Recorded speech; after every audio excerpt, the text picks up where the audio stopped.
कभी दुनिया में जितनी आज की नैतिकताएं हैं, उन नैतिकताओं के इंडेक्स को देखना। आजकल सब बात का इंडेक्स बनने लगा है। अभी हंगर इंडेक्स आया, इसमें खूब हल्ला मचा था, क्योंकि सरकार ने कहा कि 3000 लोगों का सैंपल लेके भारत का तुम इंडेक्स बना देते हो। उसके सवाल भी ऐसे हैं, आप देखेंगे तो हंगर इंडेक्स जो बनता है उसके सवाल कई बार बेतुके, हाइट और वेट के हिसाब से वो इंडेक्स बनाते हैं। पूछते हैं कि क्या कभी आपको ये आशंका थी क्या कि आप भूखे रह सकते हैं? भारत में तो आधा आदमी कह देता हाँ हमको आशंका है, भूखे रह सकते हैं। इंडेक्स में सवाल जो है आप देखेंगे उसके सवाल तो कई बार सवाल अजीब से। खैर, उस पर अभी हम नहीं जाएंगे, लेकिन आजकल दुनिया में सब बातों का इंडेक्स बनता है।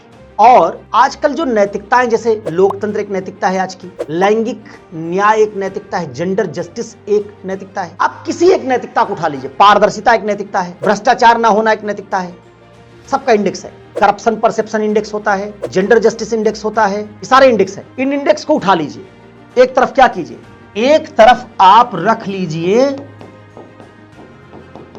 नैतिकता का इंडेक्स। जैसे मैंने कहा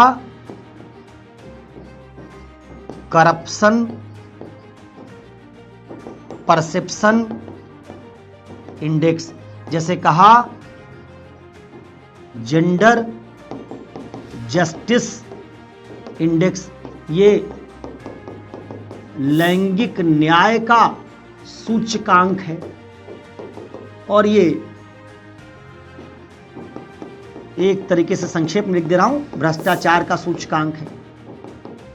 देख लीजिए, आप पाएंगे जिन देशों का इस इंडेक्स में, जैसे जेंडर इंडेक्स देखेंगे, जेंडर जस्टिस, तो आप पाएंगे जिन राज्यों में लैंगिक न्याय की नैतिकता सबसे बेहतर है। लैंगिक न्याय की नैतिकता है, हम कहते हैं लैंगिक न्याय होना चाहिए, जेंडर जस्टिस होना चाहिए, तो जरा ढूंढिए जेंडर जस्टिस में सबसे ऊपर कौन से राज्य है। अब फिर एक और इंडेक्स ढूंढिए जिसको कहते हैं हैप्पीनेस इंडेक्स।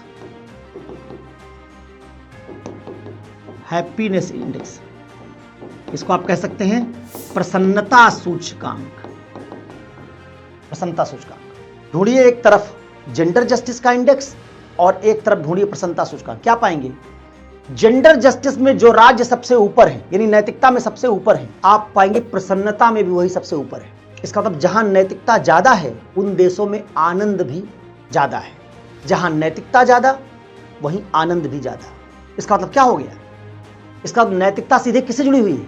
आनंद की मात्रा से। प्रसन्नता सूचकांक में भी आपको स्कैंडिनेवियन कंट्रीज मिलेंगे, स्कैंडिनेवियन देश मिलेंगे, नॉर्वे, स्वीडन, ये सब, डेनमार्क वगैरह जो स्कैंडिनेवियन देश या उनके अगल बगल, फिनलैंड, वो देश मिलेंगे। और सारे तरह के नैतिकताओं में भी यही देश ऊपर मिलेंगे। इसका दुनिया में नैतिकता जैसे जैसे बढ़ती है, लोगों के जीवन में आनंद बढ़ जाता है। तो हम क्या कह सकते हैं? हम कह सकते हैं कि नैतिकता is directly proportional to happiness. क्या कह सकते हैं? हम कह सकते हैं इस तरीके से कि नैतिकता क्या है? Is directly proportional to happiness.